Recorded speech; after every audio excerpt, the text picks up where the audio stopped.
Breakup થયા પછી આપણે તૂટી જઈએ છીએ. ઘણી વખત આપણી વેદનાઓને આપણે સમજતા નથી, દુનિયા સમજતી નથી, આપણને ખબર નથી હોતી આપણે શું કરીએ છીએ. એના માટે એક કવિતા લખી છે.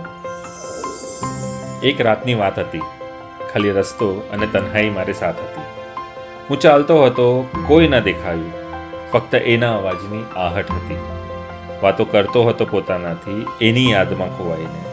ગાંડાની જેમ હસતો હતો, પોતાના આંસુ લૂછતો હતો. પૂછતો હતો પોતાનાથી, શું ગયું એના જવાથી?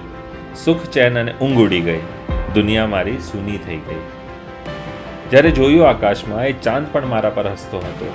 કરોડો તારાઓથી ઘેરાયેલો, પણ એના પાસે પણ ક્યાં કોઈ રસ્તો હતો. આગળ ગયો તો કોઈ દેખાયું, જૂની યાદોમાં પાછું મારું મન ખોવાયું. એક દાદા દાદી બેઠા હતા અને એ પણ ઝઘડતા હતા.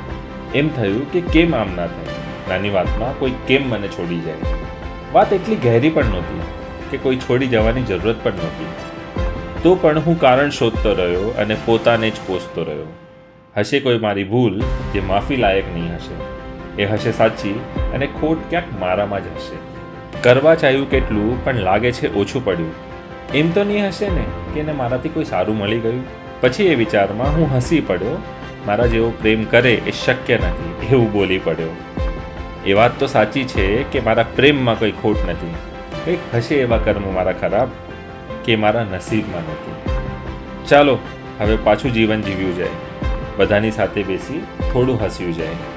આ તો બધું ચાલ્યા કરશે જીવનમાં. સીધી લીટી હશે તો પ્રાણ ક્યાં હશે શરીરમાં. હા, એક રાતની આ વાત હતી, ખાલી રસ્તો અને તન્હાઈ મારી સાથે હતી.